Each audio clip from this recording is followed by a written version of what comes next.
during that time. For sure. And Richard, would you want to add to that?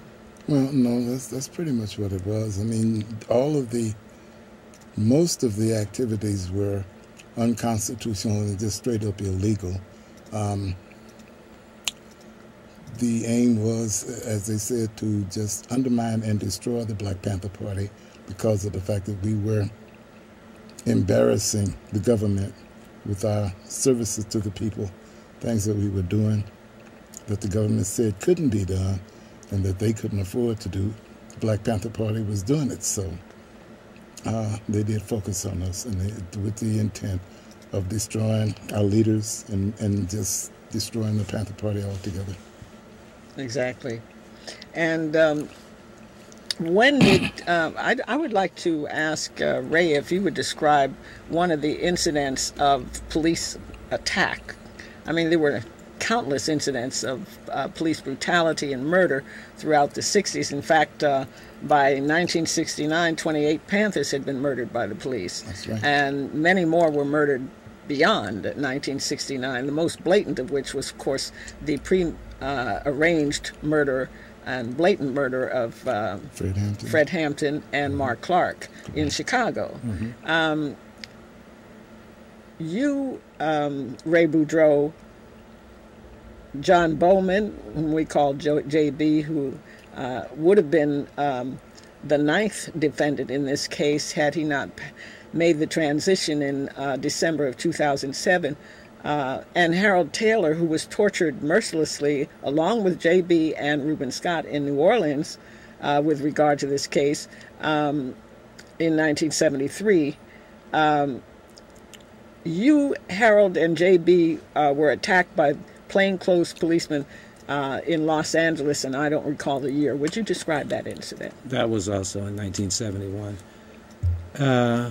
We were set up through a COINTELPRO operation and lured to a house, and there was no one home. When we left the house, I was driving, and the other two guys were passengers, JB and Harold.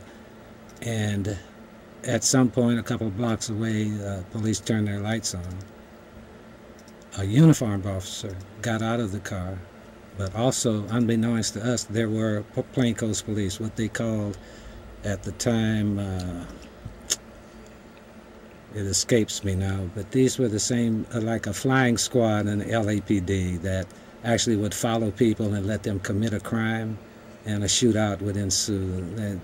I can't think of the name of it now.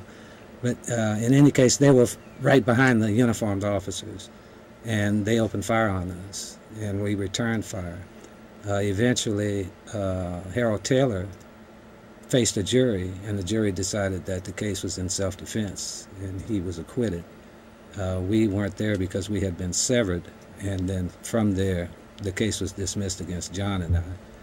In that case, I understand that you were shot. All three of you. All three of us were wounded. Yes, of course. They tried to kill him. Right. Yeah.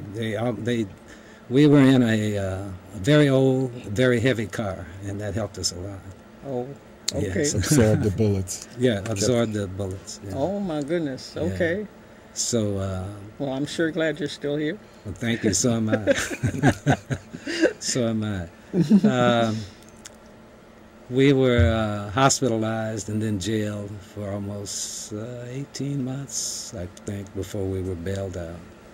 And then the story leads you to New Orleans. Right. And that leads me to open the phone lines right now. You're welcome to call in and ask questions of Ray or Richard at 621-4473. That's 621-4473.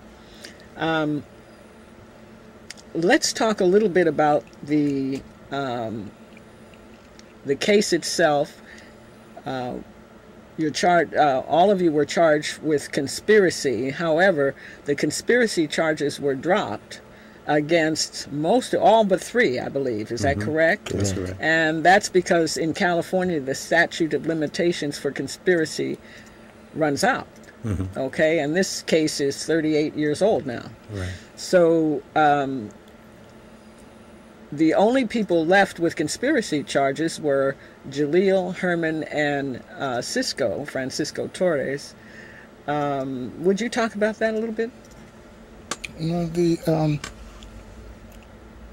They decided to do that because conspiracy is very difficult to defend against.